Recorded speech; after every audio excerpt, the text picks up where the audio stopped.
बिस्मिल्लाहिर्रहमानिर्रहीम। अस्सलाम वालेकुम नाज़रीन, आप यूट्यूब और फेसबुक चैनल देख रहे हैं। मैं राना उज़ैर हूँ।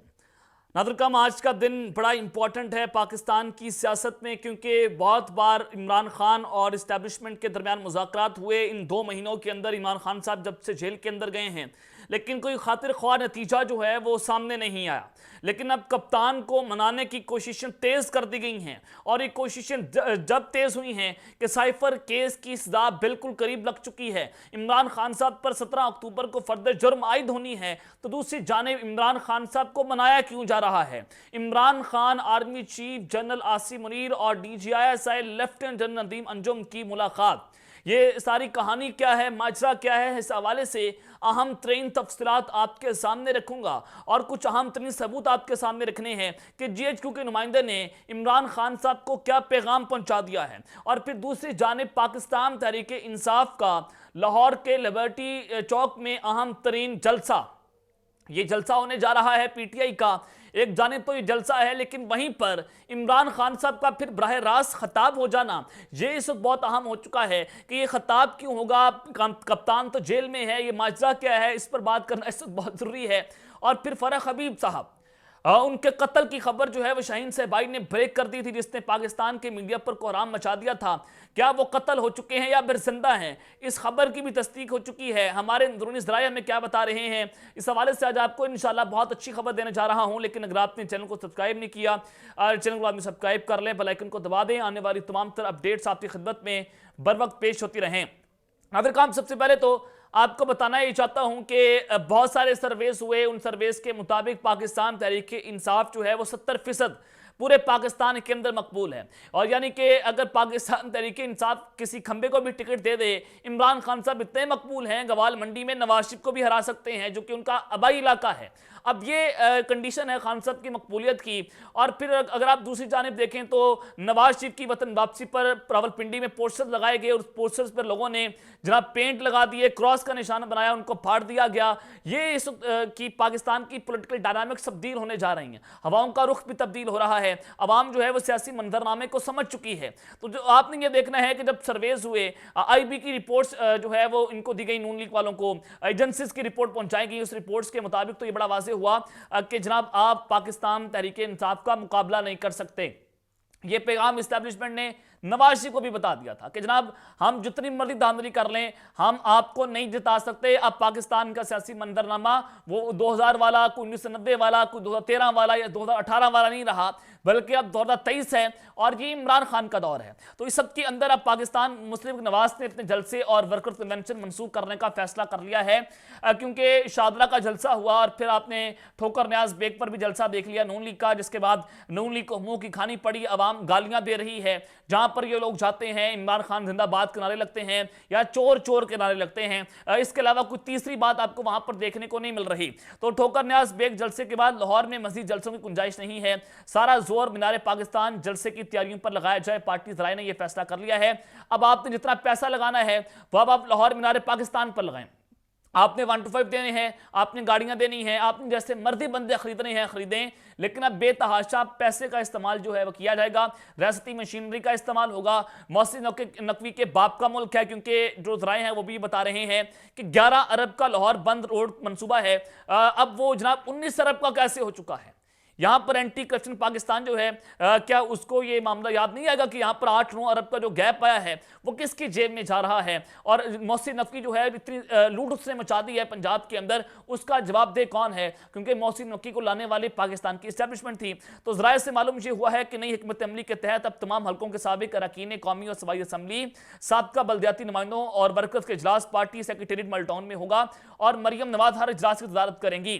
तमाम इजलासों में नून लीग की सीनियर नायब सदर और चीफ ऑर्गेनाइजर की जानिब से पार्टी कायद नवाज शरीफ के इस्तकबाल की तैयारियों का जायजा लिया जाएगा। अब यहां पर शहबाज शरीफ का जिक्र नहीं हो रहा, यह आपने समझना है। शहबाज शरीफ का अलग ग्रुप बन चुका है। इसका मतलब यह है कि वो अपने भाई के इस्तकबाल के लिए अगर वो उस इजलास की नुमाइंदगी नहीं कर रहे या उसकी सदारत नहीं कर रहे, तो आपके सामने है कि नायब सदर इसकी सदारत कर रही हैं। तो शीन और नून ग्रुप जो है वो एक दूसरे के आमने सामने है। जरा ये कहते हैं कि पार्टी का ये समझती है कि ठोकर न्याज बेग जलसे के बाद जो है वो अब हमें मजीद जलसे नहीं करने चाहिए। और नवाज शरीफ मरियम नवाज साहिबा जो हैं वो कारकुनों से, वर्कर्स से और फिर जो सूबाई और कौमी असम्बली के टिकट होल्डर्स हैं उनसे मरहलावार मुलाकातें भी कर रही हैं। लेकिन मैं आपको इसके अलावा जो बताना चाहता हूं कि नवाज शरीफ ने कानूनी टीम की वतन वापसी से कबल हिफाजती जमानत दायर करने की इजाजत दे दी है। साबिक वज़ीर आज़म की हिफाजती जमानत 16 अक्टूबर को इस्लामाबाद हाई कोर्ट में दायर की जाएगी और हिफाजती जमानत मंजूर करते ही अदालत के सामने पेश होने की इस्तदा की जाएगी। सवाल ये पैदा होता है कि क्या पाकिस्तान का आइन एक इश्तिहारी, एक मफरूर, एक भगोड़े को, एक मुजरिम को हिफाजती जमानत प्रोवाइड करेगा? और ये पाकिस्तान के कानून के अंदर नहीं होता कि आप किसी मफरूर या भगौड़े के या इश्तिहारी को हिफाजती जमानत नहीं दे सकते, उसको सरेंडर करना पड़ता है, उसको जेल में जाना पड़ता है। लेकिन ये जो है वो जंगल का कानून है। यहाँ पर जनाब नौमन तेल होगा और राधा नाशेगी तो वो सूरत हाल है। तो जनाब नवाज शरीफ साहब जो हैं वो एक बार फिर से इंसाफ लेने में कामयाब हो जाएंगे। अब ये सारी चीज़ें तो आपने देख ली हैं, लेकिन आपको बताना ही चाहता हूँ कि पाकिस्तान तहरीक इंसाफ जो है उन्होंने जलसे का ऐलान कर दिया है और ये लिबर्टी लाहौर के अंदर बड़ा जलसा होगा। एक जानिब तो पाकिस्तान मुस्लिम की नवाज वो जलसे कर रही है और उनको फील्ड ये दी गई है, लेवल प्लेइंग फील्ड है कि उनके पास आवाम नहीं है लेकिन उनको जलसे करने की इजाज़त है। लेकिन वहीं पर पाकिस्तान तहरीक इंसाफ के खिलाफ जो इस माहौल पैदा हो चुका है, आपने सदाकत अब्बासी साहब का इंटरव्यू देख लिया, उस्मान डार साहब का इंटरव्यू देख लिया, उसके बाद आपको नजर आ चुका है कि रियासत ने फैसला कर लिया है इमरान खान साहब को हरसत रगड़ना है, लेकिन इमरान खान साहब टूट नहीं रहे। तो जनाब पाकिस्तान तहरीक इंसाफ का लिबर्टी जलसा जो है वो एक बहुत बड़ा सरप्राइज होने जा रहा है, क्योंकि इस इंतजामिया पाकिस्तान तहरीक इंसाफ को लिबर्टी के अंदर जलसा करने की इजाजत नहीं दे रही। तो तहरीक इंसाफ ने लिबर्टी चौक पर जलसे की इजाजत के लिए अदालत से रजू कर लिया है। मुल्क में अनकरीब आम इंतखाबात होंगे। पाकिस्तान तहरीक इंसाफ ने इलेक्शन के लिए मंशूर के ऐलान के लिए जलसे का इनेकाद करना है और इलेक्शन के लिए आइन हर सियासी जमात को अवामी राब्ते की इजाजत देता है और अदालत जलसा करने की जो है वो इजाजत देने का हुक्म दे। लाहौर हाई कोर्ट में दायर दरख्वास्त में ये इस्तदा कर दी गई है और जनाब ये सारी चीज़ें तो हैं वो आपके सामने हैं कि इस दरख्वास्त में डिप्टी कमिश्नर लाहौर समेत दीगर को फरीक बनाया गया है। दरख्वास्त additional secretary PTI Punjab Azimullah Khan जो हैं उन्होंने दायर कर दी है। अब जनाब देखना ये होगा कि अब जो अदालत है क्या वो पाकिस्तान तहरीक इंसाफ को जलसे की इजाज़त देगी, क्योंकि उस जलसे के अंदर फिर इमरान खान साहब की तकरीर भी चलेगी। ये भी आपको मैं बता रहा हूँ, क्योंकि इमरान खान साहब ने गिरफ्तारी से पहले हर इलाके के लिए, हर सूबे के लिए, हर शहर के लिए, हर गांव के लिए अलग अलग अपनी तकरीर जो है वो रिकॉर्ड करवा दी थी और जो उन्होंने जो है अपने इलेक्शन कैंपेन में चलानी थी। क्योंकि खान साहब जेल के अंदर हैं तो वो आवाम से डायरेक्ट तो खिताब नहीं कर सकते, लेकिन उनका रिकॉर्डेड खिताब जो है वो आप सबके सामने चलेगा और फिर वो उसके बाद जो धज्जियाँ उड़ जाएंगी, जो TV स्क्रीन जो है ज़ाहिर वो नहीं दिखा सकते सारे मंजर को, लेकिन सोशल मीडिया के ऊपर इमरान खान साहब जो हैं उनके हवाले से मजीद डिस्कशंस जो हैं वो तेज़ हो जाएंगी।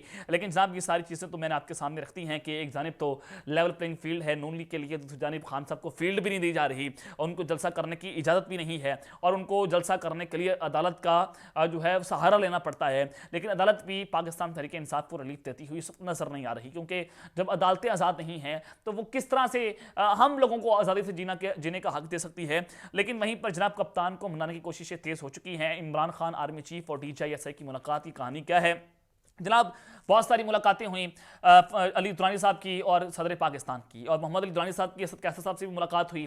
अब उन मुलाकातों का मकसद ये था कि इमरान खान साहब भी ऑन बोर्ड थे, जनरल आसिफ मलिक साहब भी ऑन बोर्ड थे और मोहम्मद अली दुरानी इस्टेब्लिशमेंट के एक जो है मुसालती ग्रुप है जिसमें जदुल हक साहब भी शामिल हैं और बहुत सारे लोग मोहम्मद अली दुरानी के अलावा भी मुफाहमत की कोशिश कर रहे हैं कि मुफाहमत हो जाए, कोई दरमियानी रास्ता निकल जाए। लेकिन इमरान खान साहब के सामने एक ही मुतालबा है कि आप या तो पार्टी की क़यादत छोड़ दें या फिर आप सियासत छोड़कर मुल्क से बाहर चले जाएं। इमरान खान साहब ये दोनों मुतालबात जो है मानने से कासिर हैं। वो कह रहे हैं कि जनाब वो पीछे हट सकते हैं और उसका एक ही मकसद है कि जनाब वो एंटी एस्टैब्लिशमेंट बयानियां नहीं बनाएंगे, वो इसके ऊपर कुछ ना कुछ सोच सकते हैं, लेकिन जनाब वो ना तो पार्टी की क़यादत छोड़ेंगे और ना ही पाकिस्तान छोड़कर जाएंगे। ये उनका अटल फैसला है और वो उस फैसले से पीछे हटने को तैयार नहीं है। लेकिन वहीं पर मैं आपको जो खबर देना चाहता हूं वो खबर ये है कि आज एक बार फिर से ऐवान सदर के अंदर सदर पाकिस्तान की जनाब मुलाकात हुई है मोहम्मद अली दुरानी साहब के साथ। इट मीन्स के मुज़ाकरात चल रहे हैं और एस्टैब्लिशमेंट भी ऑन बोर्ड है और इमरान खान साहब भी ऑन बोर्ड हैं। असद कैसर साहब इस बात की कंफर्मेशन कर रहे हैं कि इमरान खान साहब के आशीर्वाद से ये मुज़ाकरात हो रहे हैं और उनको ऑन बोर्ड लेकर सारा कुछ किया जा रहा है। सदर ने कहा है कि मुल्क में जमहूरियत की मजबूती के लिए तमाम सियासी जमातों और उनकी क़यादत को इंतखाबी अमल में हिस्सा लेने के लिए यकसा मौके फराहम किए जाएं अगर लोग अपनी पसंद के लीडर मुंतखब ना कर सकें तो जमहूरियत बेमायनी हो जाती है। तलखियां खत्म होनी चाहिए। अब तलखियां किनकी खत्म होनी चाहिए? इस्टेब्लिशमेंट के हवाले से ये उनको ऑफर दी गई है पाकिस्तान तहरीक इंसाफ की जानिब से कि आप हमसे राब्ते बढ़ाएं और आपस की जो दूरियां हैं उसको कम किया जाए, ताउन और दरगुजर का रास्ता निकलना चाहिए। इस्टेब्लिशमेंट को भी दरगुजर करना चाहिए और पाकिस्तान तहरीक इंसाफ के चेयरमैन इमरान खान साहब को भी दरगुजर करना चाहिए। मुश्किल फैसलों के लिए अवामी हमायत और मुश्तरका मलकियत दरकार होती है, तो लिहाजा अवामी मलकियत यही है कि पाकिस्तान तहरीक इंसाफ का सबसे बड़ा वोट बैंक है, उनको इजाजत दी जाए और अवाम के ऊपर फैसला छोड़ दिया जाए कि वो जिस लीडर को चुनना चाहे उसको अपना वज़ीर आज़म मुंतखब करवा सके। लेकिन इस्टेब्लिशमेंट ने चूंकि फैसला कर लिया है कि इमरान खान साहब के नाम पर काटा है, लेकिन ये इस्टेब्लिशमेंट को बार बार असद कैसे साहब भी बता रहे हैं कि ना हम 9 मई में शामिल हैं, ना हमारा ये बयानिया है, ना हम एंटी इस्टेब्लिशमेंट बयानिया बनाएंगे, ना हम ऐसे काम करने की कुछ जो है वो सोच रखते हैं। लेकिन इस्टेब्लिशमेंट अभी इस बात को मानने से कासिर है। लेकिन मुज़ाकरात के अंदर ज़रा ये बता रहे हैं कि ब्रेक थ्रू हो रहा है, बहुत सारे ग्रुप्स इसके अंदर शामिल हो चुके हैं और मुफाहमत की कोशिशें इस वक्त तेज कर दी गई हैं। तो जनाब ये सारी चीज़ें तो आपके सामने थी, लेकिन अब इस सारी सिचुएशन के अंदर अगर आप देखें कि इमरान खान आर्मी चीफ और DCISI की अगर कोई मुलाकात हो गई, तो अगर कोई मुलाकात होगी तो जनाब बहुत सारी चीज़ें 15 मिनट के अंदर खत्म हो जाएगी। जो कुछ प्रोपेगेंडा नून लीग वालों ने तैयार कर लिया या जो अंदर से कुछ एंटी इमरान जो अंदर लोग बैठे हुए हैं इदारे के अंदर, वो जो ब्रीफिंग दे रहे हैं जनरल आसिम मुनीर साहब को, अगर खान साहब के साथ डायरेक्ट मुलाकात होगी तो बहुत सारी चीज़ें खत्म हो जाएंगी। ये आपको मैं बता रहा हूँ, एक बात बहुत बड़ी खबर दे रहा हूँ। अगर ये मुज़ाकरात के अंदर ब्रेक थ्रू हो गया तो ये कोई ना कोई मुलाकात का रास्ता जो है वो निकल सकता है। लेकिन जनाब फ़रख हबीब साहब के हवाले से भी आपको खबर देना चाहता हूँ कि फ़रख हबीब साहब जो हैं वो जनाब उनके हवाले से शाहीन सबाई ने खबर दे दी थी, लेकिन अल्हम्दुलिल्लाह जो है वो ज़िंदा हैं और उनके हवाले से जो खबरें थीं वो बिल्कुल जो है वो फेक सर्कुलेट हो रही थी। फ़रख हबीब जो हैं वो उनके हवाले से खबर शाहीन सबाई साहब ने दी थी, लेकिन अब ज़रा हमें कन्फर्म कर रहे हैं कि वो ज़िंदा हैं, वो कस्टडी के अंदर हैं। किसकी कस्टडी में हैं? उन्हीं की कस्टडी के अंदर हैं जिनको जनाब सदाकत अली बाज साहब ने जिनको रखा और उनका इंटरव्यू करवाया, उस्मान डार साहब को जिन्होंने रखा उनका इंटरव्यू करवाया। और फ़रख हबीब साहब की जो फैमिली है वो बतदरीज लगातार सोशल मीडिया के ऊपर कैंपेन्स कर रही है। उनके बच्चे छोटे छोटे जो हैं वो दुआएं कर रहे हैं कि जनाब मेरे बाबा जो हैं वो जल्द घर वापस आ जाएँ। लेकिन फ़रख हबीब साहब जो हैं उनको अभी तक अदालत के अंदर रिप्रोड्यूस भी नहीं किया गया, शेख रशीद साहब को रिप्रोड्यूस नहीं किया गया। अब ये मामला क्या हो सकता है कि एक और इंटरव्यू आने की तैयारी है, क्योंकि अब तो इंटरव्यूज़ की सीरीज़ जो है वो शुरू कर दी गई है। शेख रशीद साहब जो हैं अभी तक उनका कुछ अता पता नहीं है, फ़रख हबीब साहब का कुछ अता पता नहीं है। तो 2 लापता हो गए थे, उनको इंटरव्यूज़ के जरिए जो है वो हम मंजरेआम पर ले आए और उन पर तशद्दुद की कहानी जो है वो भी आज सामने आपके सामने नजर आ रही थी, जो मैंने आपके सामने अपने पिछले व्लॉग में बेनकाब की। तो ये अब तक की डिटेल है जो मैंने आपके सामने रखी हैं। अब तक के लेते हैं, अपना ख्याल रखिएगा और इस संग अपना खैर आने के बाद पाकिस्तान जिंदाबाद।